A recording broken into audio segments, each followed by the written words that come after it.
evacuation orders have just been lifted for that fire burning in northeast Logan County. We have been live on these flames all day, but some good news as the fire danger is very high today. Thanks for being along tonight. I'm Abigail Ogle. Hello to you. I'm Jessica Shambach. Let's bring in our chief meteorologist, Damon Lane, now. Now, Damon, 75-mile-per-hour winds will be moving into the state overnight. Yeah, some pretty strong winds on the way for later tonight. So this is where that fire was located earlier this afternoon. That did prompt that evacuation. This is for far northeastern Logan County, in between Langston, Perkins, and Coyle, right up to the Cimarron River. Let's check in with field meteorologist Michael Armstrong and Storm Command. Michael, looks like that evacuation order has been lifted as we just reported. What's the latest from the scene here, Michael?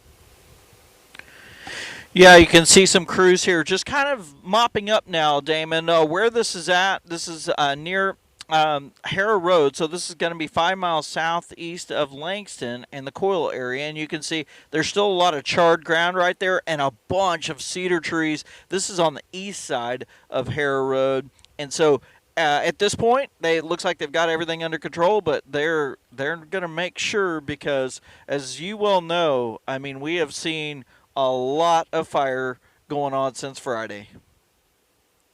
Logan County has really been the spot that's been dealing with a lot of fire lately, but look at just what's not burned. It's all brown right there. So we need some rain. We need to green things up here. Let me show you the latest wind forecast for tonight. High wind warning now in play here for central, northern, and western Oklahoma, with gusts to 75. For the metro south and east, we're looking at gusts to 55. It starts tonight and goes until tomorrow evening.